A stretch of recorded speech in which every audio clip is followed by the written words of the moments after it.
welcome to Davita's Stampin' Spot. It's Thursday and I've got a project for you. I'm sure most of you won't be surprised to hear that I'm using my tip since I didn't have time to finish a card for you on Tuesday. So I'm going to switch the camera around. I have to admit, I'm a little bit in a hurry today. I have a team event starting here in just a few minutes, but I didn't want you guys to miss out on a project today.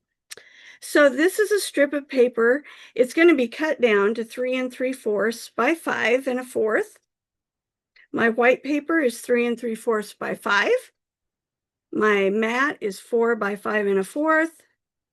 My card base is 5 1/2 by 8 1/2, and I scored it at 4 1/4. Now let me remind you what I did on Tuesday. What I did was I took my clear block and I inked it up on its side like this. Okay. Then I squished it on here on my glass mat to get some good coverage. Grab a piece of paper here. Here's one I can use. And I just squished it on my paper. So see like that? So that's what I did. I used two different size blocks. I used Real Red and Shaded Spruce because I like those two colors together for Christmas colors. All right. So we did that.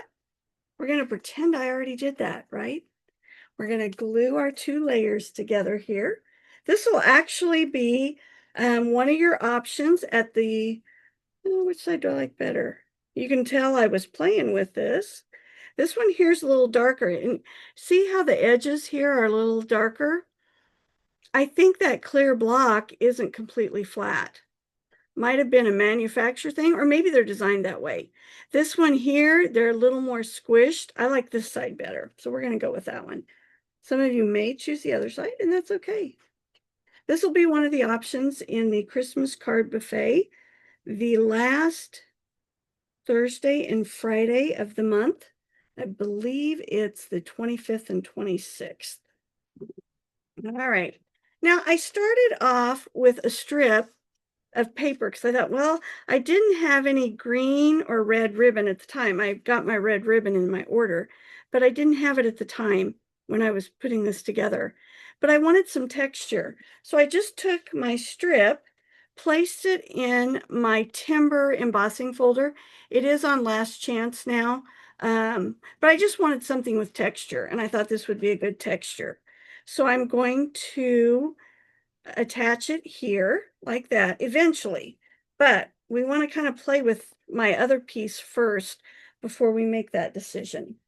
So I showed you on Tuesday that you can take a block and make it a background.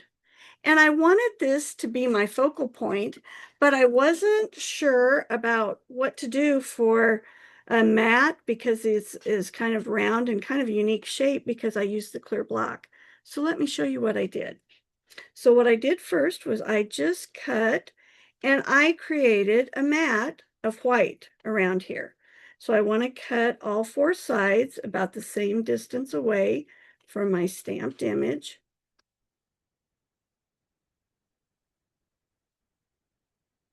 When I first started crafting, my cousin would always come to craft with me, and she could cut with scissors like this and cut straight and cut long pieces of paper, and it always amazed me. And I'll tell you, after 20 plus years, I still can't do a long piece, but I can do shorter ones. Now, I noticed that on my, or you will notice, these are rounded. So what I did was I just took my scissors and I followed that curve to give it a rounded corner. I know all of us have different corner rounders and stuff, but where this is kind of a unique corner with using the block, I didn't want to have a corner that was really different, okay? So the reason I didn't glue this down before is I want to look and figure out what do I want to cover up, because I'm going to have to cover up some of my fun images. So I think I kind of like it. I could go down here. I always make sure that I try to keep some of the images so you can see them. So I wouldn't want to come down here. Of course, I wouldn't do this, but see how you just have that teeny tiny piece there? You don't want to do that. You want them to know that there was pieces underneath there that you chopped off. Okay, I think I'm going to go like that. All right. So I'm going to adhere this first. And whenever you're adhering layers like this and it's not covering the whole thing, I would suggest that you use dimensionals I'm going to use dimensionals for this because this isn't a flat surface and you're going to get kind of you're going to have a hard time adhering it because it's not flat. So we'll grab some dimensionals.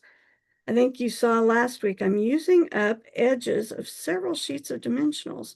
I have to admit, it feels really good to throw them in the trash when this plastic sheet is all I have left. I like being able to clean up a little bit. All right.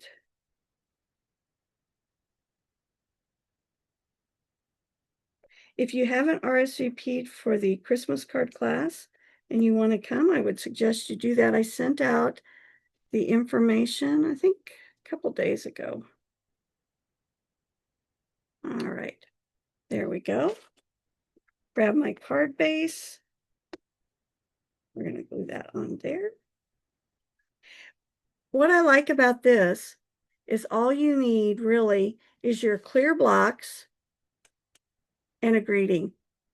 You don't have to have a whole bunch of stamps. You don't have to have a bunch of tools and supplies.